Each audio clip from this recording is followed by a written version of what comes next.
السلام علیکم ورحمۃ اللہ وبرکاتہ۔ اللہم صلی علی محمد استغفر اللہ۔ جنات کا پیدائشی دوست۔ علماء محدثین، اولیاء اور صالحین کی جنات کے ساتھ بیتی انوکھی زندگیاں۔ مشرق و مغرب کے زندہ لوگوں کی جنات اور روحوں کے ساتھ بیتے ایسے واقعات جو ناقابل یقین ہیں۔ خاص طور پر علامہ لاہوتی پر اسراری کی جنات کے ساتھ بیتی سچی زندگی کا پراسرار سفر۔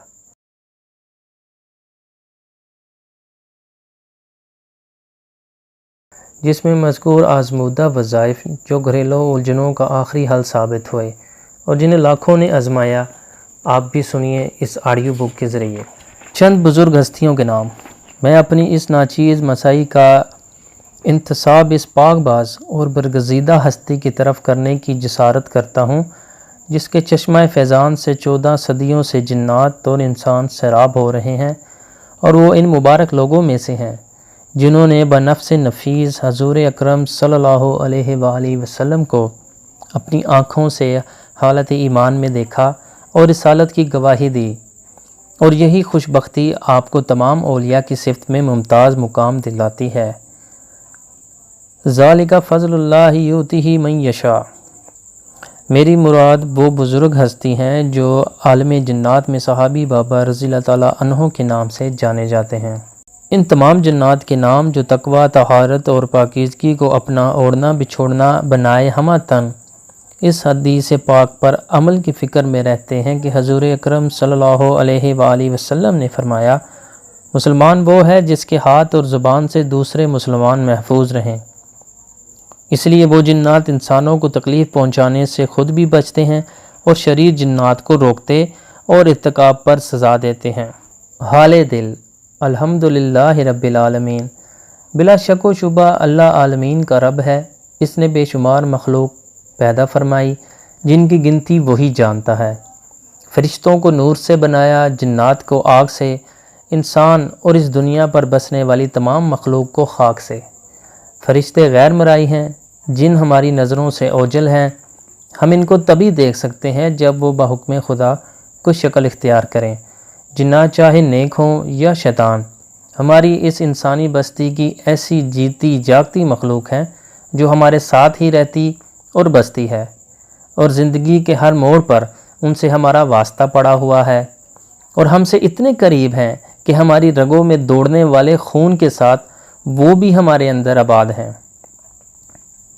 ہمارے نفس پر سوار، دماغوں اور خیالات میں رچے بسے، کھانوں میں شریک، معاملات میں دخیل، بیوی اور بچوں میں حائل، کہیں رہنما کی شکل میں، کہیں دشمنوں کی فوج میں۔ غرض اس انسانی بستی میں جہاں جہاں انسان آباد ہیں وہاں وہاں یہ بھی ساتھ ہیں۔ مسجد سے میخانے تک اور بازار سے تختے سرکار تک انسانوں کے دوش بدوش کار ریاض حیات میں برسر پیکار ہیں۔ اسی طرح انسان اور جنات میں بہت سی باتیں مشترکہ ہیں، لیکن جن آگ سے بنی ایسی لطیف مخلوق ہے جسے عموماً انسانی نگاہیں دیکھ نہیں پاتی۔ اس کے باوجود کہ یہ ہماری نظروں سے غائب ہیں، ہم انہیں ان کی اپنی حقیقی شکل و صورت میں دیکھ نہیں پاتے، لیکن یہ شکلیں بدل کر ہمارے ساتھ رہتے ہیں۔ کبھی یہ سانپ بن کر رینگتے ہیں، کبھی کتے بن کر بھونکتے ہیں، کبھی گدھے بن کر چلتے ہیں، اور کبھی انتہائی خون خوار ظالم اور بے رحم قاتل کی شکل میں آتے ہیں۔ ویسے ان میں مومن بھی ہیں اور کافر بھی۔ کتنے ان میں تہجد گزار، عالم باعمل اور پابند شریعت ہوتے ہیں، اور بہت سے ایسے بھی ہیں جو بلا وجہ مسافروں کو بھٹکاتے ہیں، عورتوں کو چھیڑتے ہیں، میاں بیوی کے درمیان پھوٹ ڈالنا، عوام میں فساد برپا کرنا، حتیٰ کہ تاریخ میں جنات کی بدعملیوں اور شعبدے بازیوں کے عجیب و غریب واقعات موجود ہیں جن سے بڑی عبرت حاصل ہوتی ہے۔ موجودہ دور میں ایک مادیت زدہ طبقہ بہرحال موجود ہے جو جنات کے وجود کا منکر ہے۔ یورپ کے اس مادہ پرستانہ فلسفہ اور سائنس سے مرعوب بہت سے مسلمان بھی جنات کا انکار کرتے ہیں اور ان آیات کی مزخانہ خز و تعویل کرتے ہیں جن میں جنات کا ذکر آیا ہے، اور انکار جنات کی بنیاد صرف ان کا نظر نہ آنا ہے، حالانکہ خود سائنس اس بنیاد کو مسترد کر چکی ہے اور اس بات کو تسلیم کر چکی ہے کہ کائنات کی اندیکھی چیزیں ان چیزوں سے کئی زیادہ ہیں جو ہماری نگاہوں سے دکھائی پڑ رہی ہیں۔ اس کتاب میں قرآن و حدیث کے ان حوالہ جات کا ذکر کیا گیا ہے جن میں جنات و شیاطین کا تذکرہ ہے۔ اسی طرح صحابہ کرام علیہم رضوان، سلف صالحین، اولیاء کرام رحمۃ اللہ علیہ کے سچے واقعات کا ذکر ہے، جن کو پڑھ کر جہاں اس پورے سرار دنیا کے حالات کا علم ہوتا ہے، وہیں اس عجیب و غریب مخلوق کے حملے اور فتنے سے بچنے کی تدبیر بھی معلوم ہوتی ہے۔ یہ رازوں کی دنیا ہے اور یہ کائنات رازوں سے بھری پڑی ہے۔ یہ صرف اللہ ہی جانتا ہے، یا اللہ جس بندے پر یہ راز کھول دیں وہی جان سکتا ہے، اور ہم ماہانہ اکبری پرکرم فرما واقف اسرار الہی علامہ لاہوتی پر اسراری کے بہت ممنون ہیں، جو برتعمیل آیت قرآنی اپنے اوپر عطائے ربانی کا ہم نا آشناؤں پر اظہار کرتے ہیں اور جن کی بدولت یہ کاوش منظر عام پر آئی۔ قوم جنات قرآن و حدیث اور شریعت کی نظر میں آگ سے بنی ہوئی لطیف مخلوق جسے عموماً انسانی نگاہیں دیکھ نہیں پاتی اور جس کے بارے میں لوگوں میں متضاد نظریات پائے جاتے ہیں۔ قرآن مجید اور حدیث نبویہ میں اس موضوع پر ملنے والی معلومات اور ہدایات اس بارے میں کیا کہتے ہیں، آئیے ہم آپ کو بتاتے ہیں۔ انسان اور فرشتوں کے علاوہ ایک دوسری دنیا کا نام ہے۔ جنات اور انسانوں میں ایک قدر مشترکہ یہ ہے کہ دونوں سمجھ بوجھ کی صفت رکھتے ہیں، دونوں میں اچھے اور برے راستے کا منتخب کرنے کی صلاحیت موجود ہے۔ جنات انسانوں سے چند چیزوں میں مختلف ہیں۔ ان میں سب سے زیادہ اہم چیز یہ ہے کہ جن کی حقیقت انسان کی حقیقت سے مختلف ہے۔ جن کو جن اس لیے کہا جاتا ہے کہ وہ آنکھوں سے اوجھل ہو جاتا ہے۔ اللہ تعالیٰ نے ارشاد فرمایا، اور وہ اسی کے ساتھی تمہیں ایسی جگہ سے دیکھتے ہیں جہاں سے تم انہیں نہیں دیکھ سکتے۔ اللہ تعالیٰ نے قرآن پاک میں فرمایا کہ جنات آگ سے پیدا ہوئے ہیں، چنانچہ فرمایا اور اس سے پہلے جنوں کو ہم آگ کی لپٹ سے پیدا کر چکے تھے۔ سورہ رحمان میں فرمایا اور جن کو آگ کی لپٹ سے پیدا کیا۔ ابن عباس رضی اللہ تعالیٰ عنہ، اکرمہ، مجاہد اور حسن وغیرہ نے کہا کہ مارج من النار سے شعلے کا کنارہ مراد ہے۔ ایک روایت میں ہے کہ خالص اور عمدہ آگ سے پیدا کیا۔ اس میں شک نہیں کہ جنات کی تخلیق انسانوں کی تخلیق سے قبل ہوئی، اس لیے کہ اللہ تعالیٰ فرماتا ہے ہم نے انسان کو سڑی ہوئی مٹی کے سوکھے گاڑے سے بنایا، اور اس سے پہلے جنوں کو ہم آگ کی لپٹ سے پیدا کر چکے تھے۔ عبداللہ بن عمر بن عاص رضی اللہ عنہ نے فرمایا کہ اللہ تعالیٰ نے جنوں کو انسان سے 2000 سال قبل پیدا کیا۔ ابن عباس نے کہا کہ جنات زمین کے باشندے تھے اور فرشتے آسمانوں کے۔ فرشتوں نے ہی آسمان کو آباد کیا۔ ہر آسمان میں کچھ فرشتے رہتے تھے اور ہر آسمان کے باشندے نماز، تسبیح اور دعا کرتے ہیں۔ ہر اوپر آسمان والے نیچے آسمان والوں سے زیادہ عبادات، دعا، تسبیحات اور ذکر و اذکار کرتے ہیں۔ اس طرح فرشتوں نے آسمان کو آباد کیا اور جنات نے زمین کو آباد کیا۔ ابن عباس سے روایت ہے کہ اللہ تعالیٰ نے جنوں کے باپ سومیا کو پیدا کیا اور اس سے کہا تم کیا چاہتے ہو؟ اس نے کہا میں چاہتا ہوں کہ ہم لوگوں کو دیکھیں لیکن لوگ ہمیں نہ دیکھ سکیں، ہم زمین میں دفن کیا جائے، ہم لوگوں میں بوڑھا دوبارہ جوان ہو جائے۔ چنانچہ اس کی یہ خواہش پوری کر دی گئی۔ اب وہ لوگوں کو دیکھتے ہیں لیکن لوگ انہیں نہیں دیکھ سکتے۔ جب وہ مرتے ہیں تو زمین میں مدفون ہوتے ہیں۔ ان میں کوئی بوڑھا اس وقت تک نہیں مرتا جب تک دوبارہ جوان نہ ہو جائے، یعنی بالکل بچے کی طرح۔ ابن عباس نے فرمایا پھر اللہ نے آدم علیہ السلام کو پیدا کیا اور ان سے کہا کہ تم کیا چاہتے ہو؟ آدم نے کہا پہاڑ یا شاید جنت کہا، چنانچہ آدم کو پہاڑ یا جنت دے دیا گیا۔ اسحاق کہتے ہیں کہ مجھ سے جبیر اور عثمان نے سند کے ساتھ یہ بیان کیا کہ اللہ تعالیٰ نے جنات کو پیدا کر کے انہیں زمین کو آباد کرنے کا حکم دیا، چنانچہ وہ اللہ تعالیٰ کی عبادت کرنے لگے۔ ایک عرصہ دراز کے بعد انہوں نے اللہ کی نافرمانی اور آپس میں کشت و خون ریزی شروع کر دی۔ ان میں ایک بادشاہ تھا جس کو یوسف کہا جاتا تھا، جنات نے اس بادشاہ کو قتل کر دیا۔ چنانچہ اللہ تعالیٰ نے آسمانی دنیا سے فرشتوں کی فوج بھیجی۔ اس فوج کو جن کہا جاتا تھا۔ انہی میں ابلیس بھی تھا جو 4000 فوج کا کمانڈر تھا۔ فوج زمین پر اتری اور جنات کی اولاد کو تباہ کر دیا اور ان کے زمین سے جلا وطن کر کے سمندر کے جزیروں میں منتقل کر دیا۔ ابلیس اور فوج اس کے ساتھ تھی۔ اس نے زمین میں بود و باش اختیار کر لی۔ ان کے لیے کام کرنا آسان ہو گیا اور انہوں نے زمین میں ہی رہنا اچھا سمجھا۔ محمد بن اسحاق نے حبیب بن ثابت وغیرہ سے بیان کیا کہ ابلیس اور اس کی فوج آدم کی پیدائش سے پہلے 40 برس تک زمین میں قیام پذیر رہی۔ ابن عبد البرا نے کہا کہ اہل علم و زبان کے نزدیک جنات کی چند قسمیں ہیں۔ اصلی جن کو جنی کہتے ہیں۔ جو جن جو لوگوں کے ساتھ رہتے ہیں اسے آمر کہتے ہیں، اس کی جگہ عمار ہے۔ جو جن بچوں کو پریشان کرتا ہے اسے ارواح کہتے ہیں۔ سب سے زیادہ خبیث اور پریشان کرنے والے جن کو شیطان کہتے ہیں۔ جس جن کی شرارت حد سے زیادہ بڑھ جائے اور اس کی گرفت مضبوط ہو جائے اسے عفریت کہتے ہیں۔ اس سلسلے میں نبی پاک صلی اللہ علیہ وآلہ وسلم نے فرمایا کہ جنات کی 3 قسمیں ہیں۔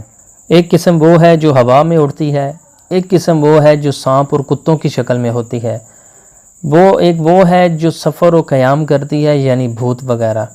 اس کو طبرانی، حاکم اور بہقی نے اسماع الوصافات میں صحیح سند کے ساتھ بیان کیا۔ ابن ابی الدنیا نے مقیدہ شیطان میں ابو درداء رضی اللہ تعالیٰ عنہ سے روایت کیا کہ نبی پاک صلی اللہ علیہ وآلہ وسلم نے فرمایا اللہ تعالیٰ نے 3 قسم کے جن پیدا کیے۔ ایک قسم سانپ، بچھو اور کیڑوں مکوڑوں کی ہے، دوسری ہوا کی مانند، تیسری وہ جو حساب و کتاب و جزا و سزا کی مکلف ہے۔ اللہ تعالیٰ نے انسانوں کو بھی 3 قسموں میں پیدا کیا۔ ایک قسم جو چوپایوں کی ہے، ان کے بارے میں اللہ کا ارشاد ہے ان کے دل ہیں مگر سمجھتے نہیں، آنکھیں ہیں مگر دیکھتے نہیں، کان ہیں مگر سنتے نہیں۔ دوسری قسم وہ ہے جس کا جسم بنی آدم کی طرح ہے لیکن روح شیطان کی۔ تیسری قسم وہ ہے جو بروز قیامت زیر سایہ الہی میں ہے جبکہ وہاں کوئی دوسرا سایہ نہ ہوگا۔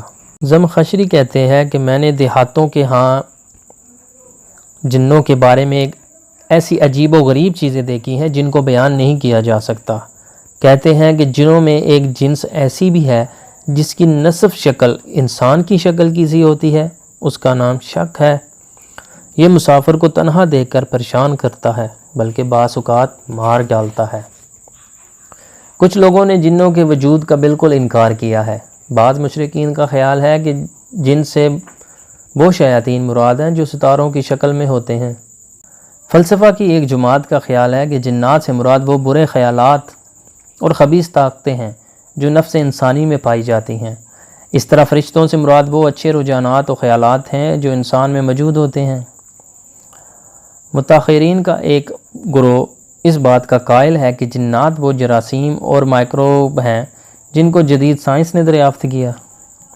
ڈاکٹر محمد البیہی نے سورہ جن کی تفسیر میں کہا کہ جنات سے مراد فرشتے ہیں۔ ان کے نزدیک جنات اور فرشتے ایک چیز ہیں، دونوں میں کوئی فرق نہیں۔ ان کی دلیل یہ ہے کہ فرشتے لوگوں سے اوجھل ہوتے ہیں، البتہ انہوں نے جنات کو ان لوگوں کو شامل کیا ہے جو اپنے ایمان و کفر و خیر و شر کے معاملے میں انسانوں کی دنیا سے اوجھل ہوتے ہیں۔ جنوں کے وجود کا انکار کرنے والوں کے پاس اس کے سوا کوئی دلیل نہیں کہ انہیں ان کے وجود کا علم نہیں۔ لیکن کیا لا علمی کوئی دلیل نہیں ہو سکتی؟ عقل مند کے لیے یہ معیوب بات ہے کہ جس چیز کو وہ نہیں جانتا اس کا انکار کر بیٹھے۔ اسی کے بارے میں اللہ تعالیٰ نے کافروں کی تردید کی اور فرمایا اصل یہ ہے کہ جو چیز ان کے علم کی گرفت میں نہیں آئی اس کو انہوں نے خواہ مخواہ اٹکل پچو یعنی جھٹلایا۔ یہ نو ایجاد چیزیں جن کا آج کوئی انکار نہیں کر سکتا۔ اگر سینکڑوں برس پہلے کوئی سچا انسان ان کے مرز وجود میں آنے کی خبر دیتا تو کیا اس وقت کے انسان کا اس حقیقت کو جھٹلانا صحیح ہوتا؟ کائنات کے گوشہ گوشہ میں گونجنے والی آوازیں جو ہمیں سنائی نہیں دے رہی، کیا ہمارا نہ سننا ان کے نہ ہونے کی دلیل بن سکتی تھی؟ اور آج ریڈیو کی ایجاد سے سنائی نہ دینے والی چیزیں گرفت میں آ گئی ہیں تو ہم اس کی تصدیق کر رہے ہیں۔ حقیقت یہ ہے کہ فرشتوں اور انسانوں کے علاوہ بھی جنوں کی ایک تیسری دنیا ہے، بلکہ سمجھ بوجھ اور احساس و ادراک رکھنے والی ایک مخلوق ہے۔ وہ بھی شریعت کے مکلف اور امر و نہی کے پابند ہے۔ ان کی تخلیق اور وجود تواتر سے ثابت ہے۔ اس بارے میں مسلسل حکایات اور آثار وارد ہیں۔ مجموعہ فتویٰ میں ابن تیمیہ رحمۃ اللہ علیہ فرماتے ہیں کہ جنات کے وجود کے سلسلے میں مسلمانوں میں سے کسی جماعت نے مخالفت نہیں کی، اور نہ اس سلسلے میں کہ اللہ تعالیٰ نے رسول صلی اللہ علیہ وآلہ وسلم کو ان کی طرف نبی بنا کر بھیجا تھا۔ اکثر کافر جماعتیں بھی جنوں کے وجود کو تسلیم کرتی ہیں۔ یہود و نصارہ جنات کے بارے میں اسی طرح کا عقیدہ رکھتے ہیں جیسے کہ مسلمان، البتہ ان میں کچھ لوگ اس کے منکر ہیں، جیسا کہ مسلمانوں میں جہمیہ اور متلازہ وغیرہ اس کا انکار کرتے ہیں، حالانکہ جمہور ائمہ اس کو تسلیم کرتے ہیں۔ جنات کے وجود کو تسلیم کرنے کی ایک دلیل یہ ہے کہ اس سلسلہ میں انبیاء اکرام علیہ السلام نے بتواتر واقعات منقول ہیں جو بدیہی طور پر معلوم و مشہور ہیں، اور یہ بھی بدیہی طور پر معلوم ہے کہ جنات عقل و فہم رکھنے والی مخلوق ہیں، اور جو بھی کام وہ کرتے ہیں اپنے ارادہ سے کرتے ہیں، بلکہ وہ انی و منکر کے بھی مکلف ہوتے ہیں۔ ابن تیمیہ رحمۃ اللہ علیہ صفحہ نمبر 13 پر لکھتے ہیں، مسلمانوں کی تمام جماعتیں جنات کے وجود کو تسلیم کرتی ہیں، اسی طرح تمام کفر اور عام اہل کتاب بھی۔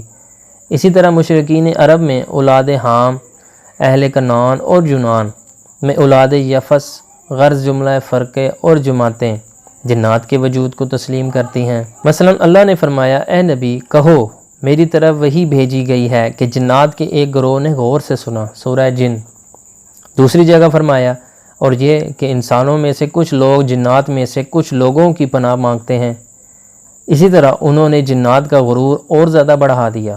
اس کے علاوہ اور بھی کئی آیات و حدیث ہیں جو جنات کی تخلیق اور وجود پر دلیل کی صورت میں موجود ہیں۔ آج اور آج سے پہلے 72 لوگ ان میں سے کچھ چیزوں کا مشاہدہ بھی کیا ہے۔ یہ اور بات ہے کہ جو لوگ اس کا مشاہدہ کرتے اور سنتے ہیں ان میں سے اکثر نہیں جانتے کہ وہی جن ہیں، کیونکہ ان کے تصور میں پہلے سے یہ ہوتا ہے کہ وہ یا تو روحیں ہیں یا غیبی اور فضائی مخلوق۔ عہد قدیم و جدید میں متعمد لوگوں نے اپنے مشاہدات بیان کیے ہیں۔ امش رحمۃ اللہ علیہ ایک عظیم المرتبت عالم گزرے ہیں۔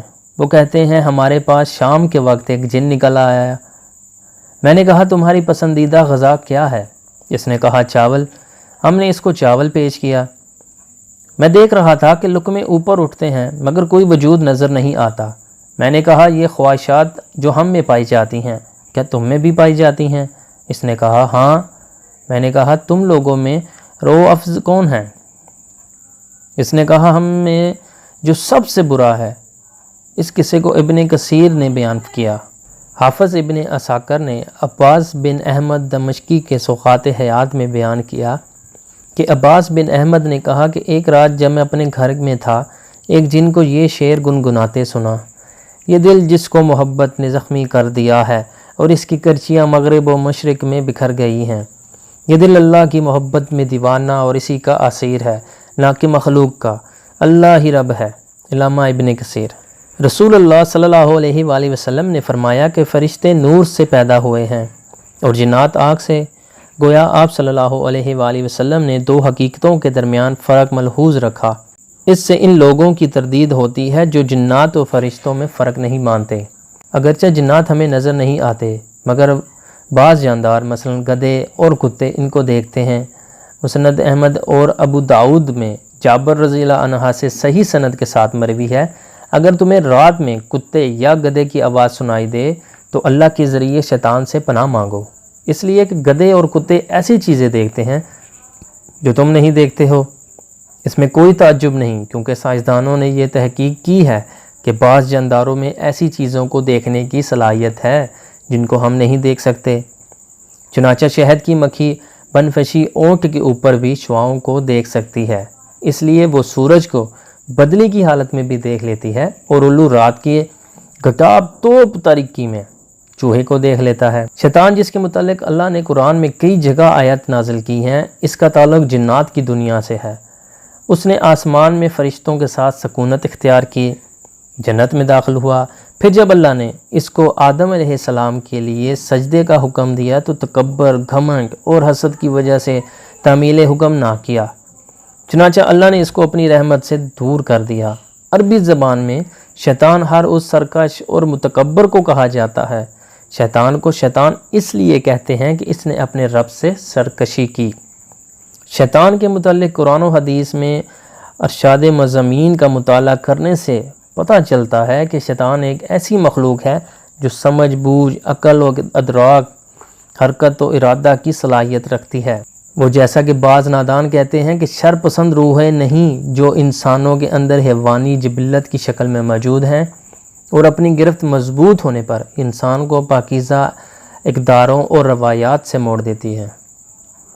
اس سلسلے میں ہمارے پاس صریح دلائل تو موجود نہیں کہ آیا شیطان جنات کا اصل یعنی باوا جنات ہے یا انہی میں سے ایک فرد ہے، پر اللہ تعالیٰ کے اس قول سے کہ مگر ابلیس نے سجدہ نہ کیا وہ جنات میں سے تھا، یہی ثابت ہوتا ہے کہ وہ اصل نہیں بس انہی میں سے تھا۔ اور اسی طرح ابن عباس کی روایت سے ثابت ہوتا ہے کہ بابا جنات سومیہ جن تھا۔ ابن تیمیہ رحمۃ اللہ علیہ کا مسلک یہ ہے کہ جس طرح آدم علیہ السلام انسانوں کی اصل اور بنیاد ہیں، اسی طرح شیطان بھی جنات کی اصل اور بنیاد ہیں۔ اب سوال یہ پیدا ہوتا ہے کہ جنات کیا غذا کھاتے ہیں؟ جنات کے کھانے اور پینے کے سلسلے میں لوگوں کا اختلاف ہے۔ کچھ لوگ کہتے ہیں کہ تمام قسم کے جنات نہ کچھ کھاتے ہیں نہ پیتے ہیں، یہ غیر معتبر قول ہے۔ دوسرا قول یہ ہے کہ جنات کی ایک قسم کھاتی پیتی ہے اور دوسری نہیں کھاتی پیتی۔ تیسرا قول یہ ہے کہ تمام جنات سونگھ کر کھاتے پیتے ہیں، اس قول کی کوئی دلیل نہیں۔ آخری اور صحیح ترین قول یہ ہے کہ تمام جنات چبا کر اور نگل کر کھاتے پیتے ہیں، اس قول کی شہادت صحیح احادیث اور نصوص سے ملتی ہے۔ حضرت ابو ہریرہ رضی اللہ تعالیٰ عنہ روایت کرتے ہیں کہ جب نبی کریم صلی اللہ علیہ وآلہ وسلم نے ان کو استنجے کے لیے پتھر لانے کا حکم دیا اور کہا کہ ہڈی اور گوبر نہ لانا، اس کے بعد جب ابو ہریرہ نے آپ صلی اللہ علیہ وآلہ وسلم سے ہڈی اور گوبر نہ لانے کا راز دریافت کیا تو آپ صلی اللہ علیہ وآلہ وسلم نے فرمایا یہ دونوں چیزیں جنات کی غذا ہیں۔ میرے پاس نسبین کا ایک وفد جو جنات پر مشتمل تھا آیا اور مجھ سے کھانے کے لیے توشہ طلب کیا۔ میں نے ان کے لیے اللہ سے دعا کی کہ جس ہڈی اور گوبر سے بھی ان کا گزر ہو اس پر ان کی غذا موجود ہو۔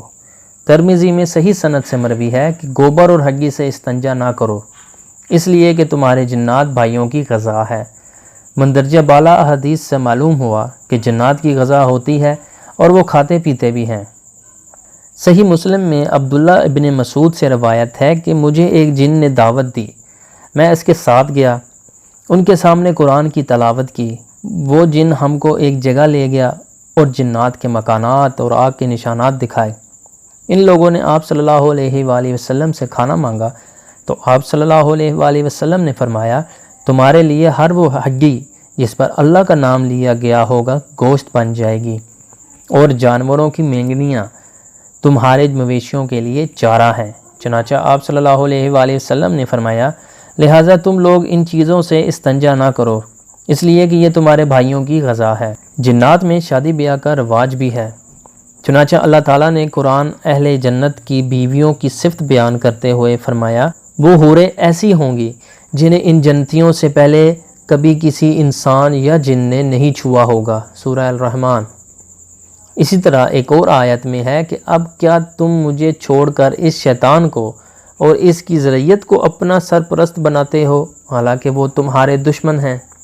پہلی آیت سے ظاہر ہوتا ہے کہ جنات میں جنسی عمل ہوتا ہے، اور دوسری آیت سے پتہ چلتا ہے کہ اولاد اور ذریت کی خاطر جنات آپس میں شادی بیاہ کرتے ہیں۔ لمع الانوار البہتہ کے مصنف نے ایک حدیث ذکر کی ہے جس میں ہے کہ جس طرح آدم کی اولاد میں پیدائش کا عمل جاری ہے اسی طرح جنات میں بھی تواتل اور تناسل کا سلسلہ جاری ہے۔ اکثر سننے میں آتا ہے کہ فلاں آدمی نے جن عورت سے شادی کر لی، یا انسانوں میں سے کسی عورت کو جن نے پیغام نکاح بھیجا۔ سیوطی رحمۃ اللہ علیہ نے سلف سے بہت سے ایسے واقعات نقل کیے ہیں جن سے معلوم ہوتا ہے کہ کہ انسان اور جنات کا آپس میں شادی بیاہ ممکن ہے۔ نبی کریم صلی اللہ علیہ وآلہ وسلم نے فرمایا، آدمی جب اپنی بیوی سے ہم بستری کرتا ہے اور بسم اللہ نہیں پڑھتا تو شیطان اس کی بیوی سے مجامت کرتا ہے۔ ابن عباس رضی اللہ تعالیٰ عنہ فرماتے ہیں کہ اگر آدمی حالت حیض میں اپنی بیوی سے صحبت کرتا ہے تو شیطان اس کی بیوی سے جمع کرنے میں سبقت کر جاتا ہے۔ بیوی حامل ہو جاتی ہے، پھر ہجڑا بچہ پیدا کرتی ہے۔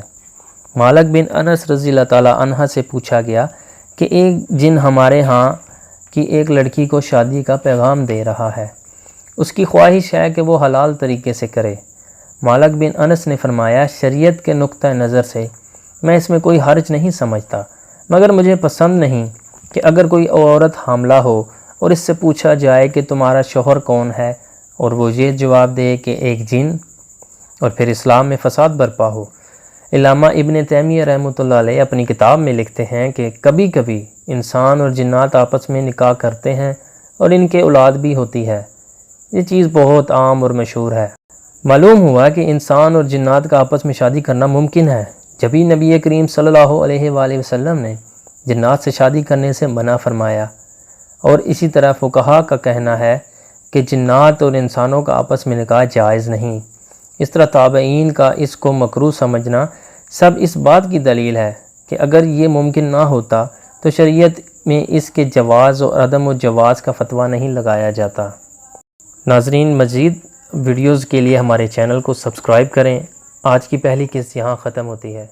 جزاک اللہ خیر۔